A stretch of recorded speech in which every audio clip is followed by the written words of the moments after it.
Fala, nerds! É Medinasa, bebê! E dessa vez para um resumo de gravitação. Ó, você sabia que tem dois cientistas em gravitação que resolvem todas as questões desse conteúdo? Pois é, ao todo são quatro leis em gravitação que resolvem exatamente todas as questões de Enem e de vestibulares aí pelo país desse assunto, gravitação universal, tá bom? São Newton e Kepler. Kepler e Newton, tá? Então, o primeiro passo é sacar essas leis de Kepler, né? Então, com relação às leis de Kepler, são três leis, beleza? Então, é a primeira lei, ó, a primeira lei, a segunda e a terceira lei. E, claro, a quarta lei de Newton, né? A lei da gravitação universal, a lei da gravidade, que rege a outra metade das questões, tá bom? Então é isso. O resumo aqui tá muito bacana, mas não esquece logo de dar o like, de curtir o vídeo e vamos para cima. A primeira lei é a lei das órbitas, que fala exatamente do trajeto que o planeta tem que ter em torno do Sol. O trajeto não é circular, viu?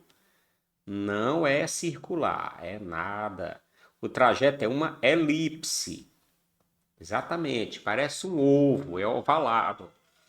A estrela, o Sol, aqui no seu em um dos focos da elipse e o planetinha aqui orbitando, girando, né? Ora mais perto no periélio, ora mais afastado no seu afélio, tá bom?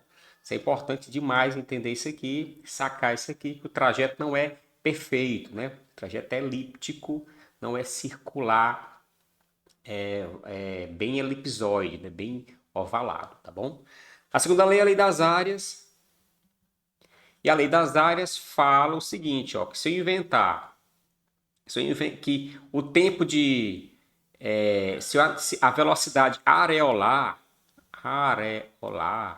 de um planeta em torno do Sol, da sua estrela, ela é constante.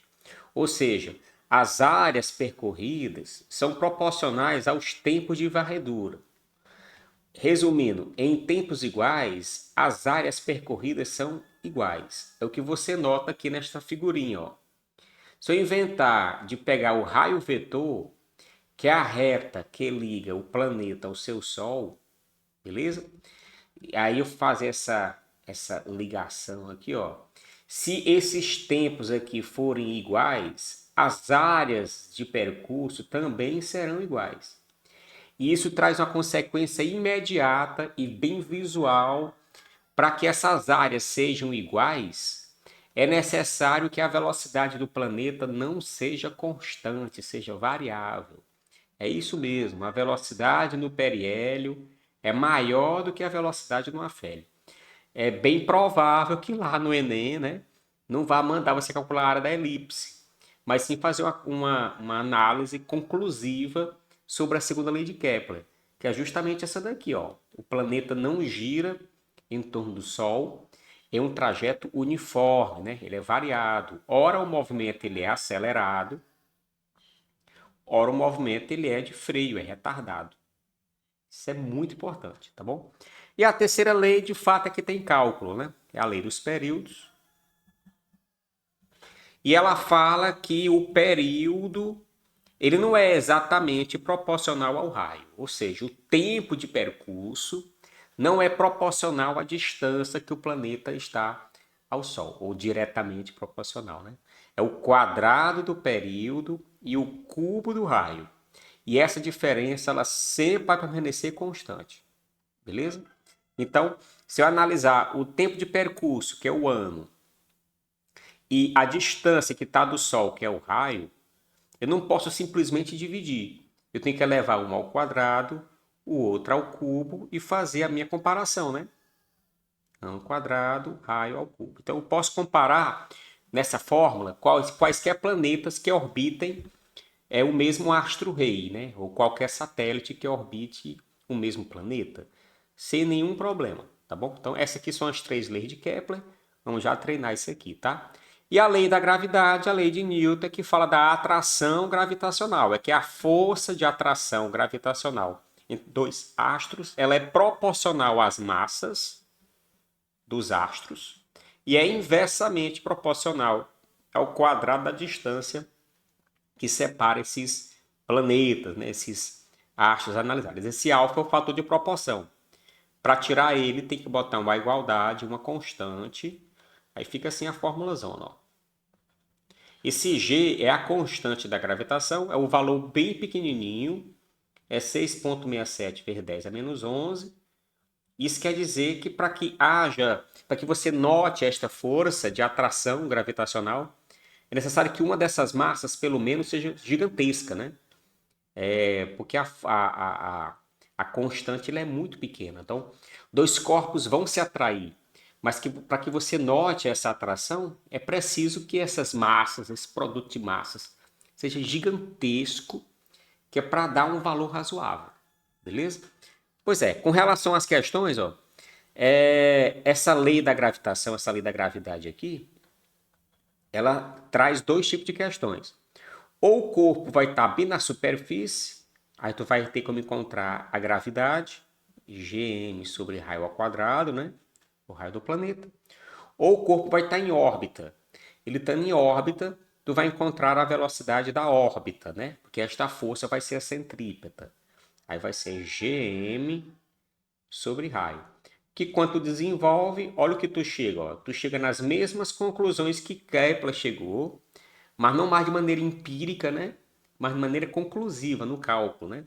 T quadrado sobre R ao cubo é igual a 4π2 sobre G mão. Olha lá. Então, por exemplo, se eu estiver analisando a Lua que orbita a Terra, aqui eu vou botar informações da Lua e aqui a massa da Terra. Então é sempre a massa do astro-rei. No Enem foi o Sol que orbitava um buraco negro, né?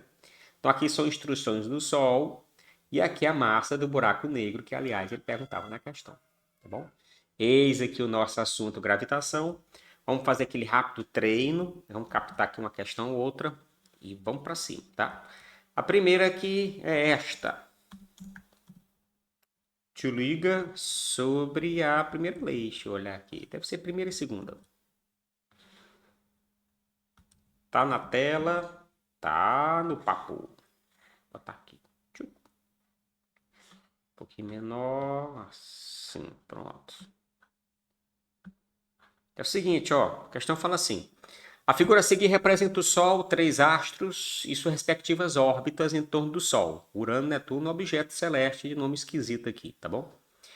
Essas órbitas são elípticas, estando o Sol em um dos focos da elipse. Sim, você está de acordo com a primeira lei. Os três astros representados executam um movimento uniforme. Não, um movimento variado. Mas não é uniformemente variado. Hein? É um movimento variado. Né? Dentre todos os astros representados, quem gasta menos tempo para dar a volta é Urano. Quem está mais perto do Sol demora menos para dar a volta, né? Então, quem está mais perto do Sol, quem é? É Urano? Então tá certo, sim. Itens corretos 1 e 3, letra E. É muito massa, né? Quando você sabe as leis, aí tudo se encaixa direitinho, tá bom? Vamos para mais uma. Achei outra questão aqui, ó. Não, só o que tem aqui é questão, olha, ó. Vamos logo para a pergunta. O ponto em que o cometa desenvolve a maior velocidade, mais perto, né? Aqui não é periélio, aqui não é afélio, aqui ó, afélio. Então a velocidade no periélio, ela é máxima e a velocidade no afélio é mínima, né? Deixa eu botar aqui só o sentido direitinho, que é ABCD, né? Então aqui a velocidade ela é máxima e aqui a velocidade ela é mínima. Velocidade máxima, distância pequena. Velocidade mínima, distância grande. O Dzinho é esse rapaz aqui, distância do periélio. E o Dzão é esse aqui, que é a distância do afélio. Por isso, maior velocidade é o ponto D de dado. Tá bom? Massa, né? Vamos para a terceira lei? Cadê você, terceira lei? Achei uma de terceira lei. No sistema solar, o planeta Saturno tem massa de 100 vezes a massa da Terra. E descreve uma órbita a uma distância média de 10 vezes maior que a distância da Terra ao Sol. Qual a razão entre a força que o Sol atrai Saturno e a força com que o Sol atrai a Terra? Ó, a divisão, né? É G, massa do Sol, massa de Saturno, distância de Sol a Saturno ao quadrado. Como eu vou dividir, vou conservar a primeira e inverter a segunda, né? Distância do Sol à Terra ao quadrado, G, massa do Sol, massa da Terra. Então, aqui é só realmente cancelar. Quando eu cancelar, fica G com G, vai embora. Massa do Sol vai embora. A massa de Saturno, ela é quantas vezes a massa da Terra? Ó? 100 vezes maior, né? 100 vezes. Então, quando eu dividir isso aqui, ó, vai dar 100, que é 10 ao quadrado. E Sol e Saturno está quantas vezes mais distante do que a Terra está do Sol? Ó, 10 vezes. Então, quando eu dividir isso aqui, ó, quando eu dividir, fica 10 aqui ao quadrado. Beleza? E 100 por 100 é 1. Então, tá feito. Letra C. É isso aí. Espero que tenham gostado. Curtam o vídeo. Remédio NASA. Tamo junto.